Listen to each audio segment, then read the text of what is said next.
광안문집.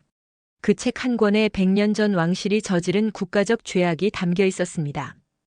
연종대왕이 전쟁 중 용담골로 피신했을 때 오랑캐들에게 둘러싸인 상황에서 스스로 살아남기 위해 마을 사람들을 미끼로 삼아 불태워버렸다는 충격적인 기록 말이죠. 이 책의 내용이 전부 사실인 것이냐? 결국 살아남은 자도 없었고 진실을 말해줄 이도 남지 않았습니다. 그리고 바로 그날이 팔척귀의 첫 탄생일이었죠.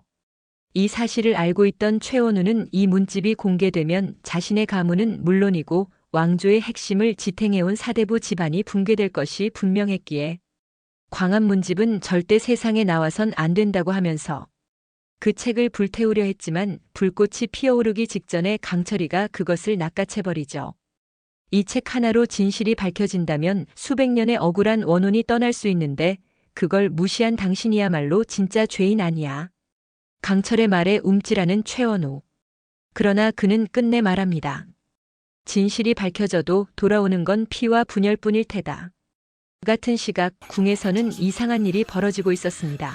왕자마마의 처소에 묘한 방울소리가 들리기 시작한 거죠. 그 소리는 과거 팔척귀가 나타날 때 들리던 것과 똑같았습니다. 몸을 떨며 불안에 떠는 원자. 그러나 그의 손목에는 열이가 남긴 경귀석이 채워져 있었기에 팔척귀는 이 경귀석 때문에 더 이상 왕자마마에게 가까이 다가가지 못합니다. 팔척귀는 처소 앞에서 소름 끼치는 비명만 지른 채 서서히 사라져갑니다. 이 장면은 단순한 장면이 아니에요. 팔척귀는 원한을 풀기 위해 왕가의 씨 자체를 없애려는 시도. 즉 연종대왕의 핏줄이라면 누구든 다 죽이려는 계획인 거죠.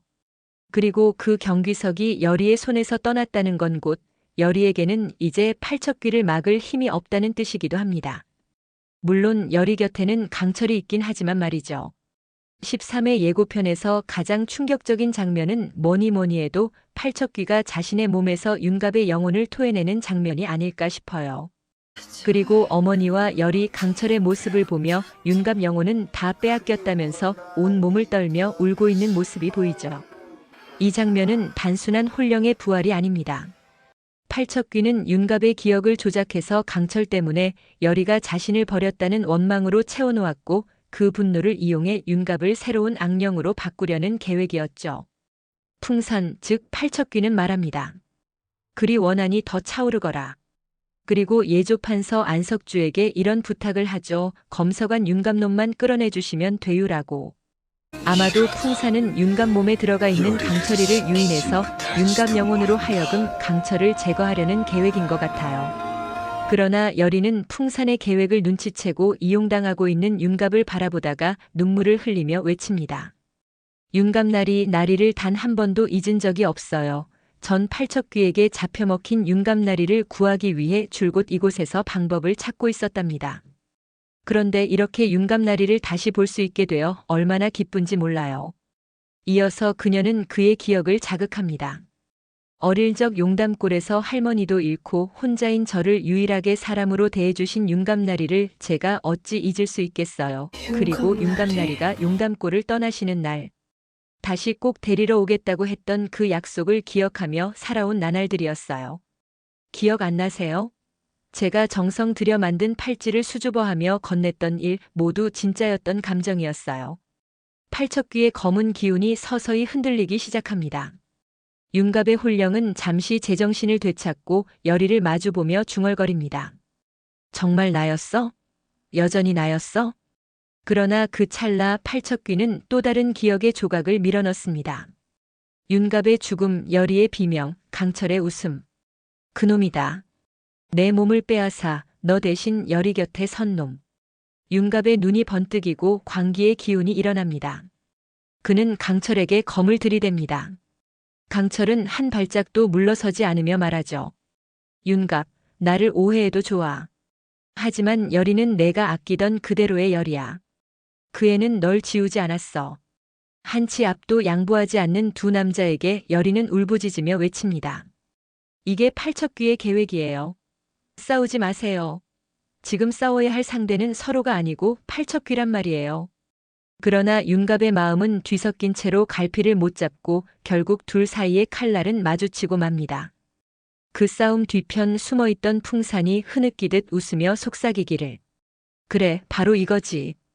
이무기 강철이를 죽여다오. 그럼 그 야광주도 천지장군님의 것이 될 터이니. 광안문집의 내용을 알게 된 왕은 이제 어찌 해야 할지 갈피를 잡지 못합니다. 그러나 분명한 것은 100년 전 전쟁 당시 용담골은 지옥도였고 팔척귀는 그 당시 죽임을 당한 용담골 사람들의 원한이 뒤엉켜 있었다는 사실뿐이죠. 왕 이정은 오랜 고민 끝에 결심합니다. 왕가의 죄 내가 끊겠다.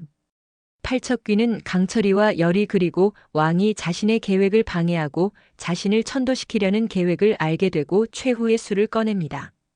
왕자에게 경기석이 있는 한 어찌할 도리가 없다는 걸 알고 있는 팔척귀는 윤갑의 혼령을 조종해 왕을 죽이려는 계획을 세우는 거죠.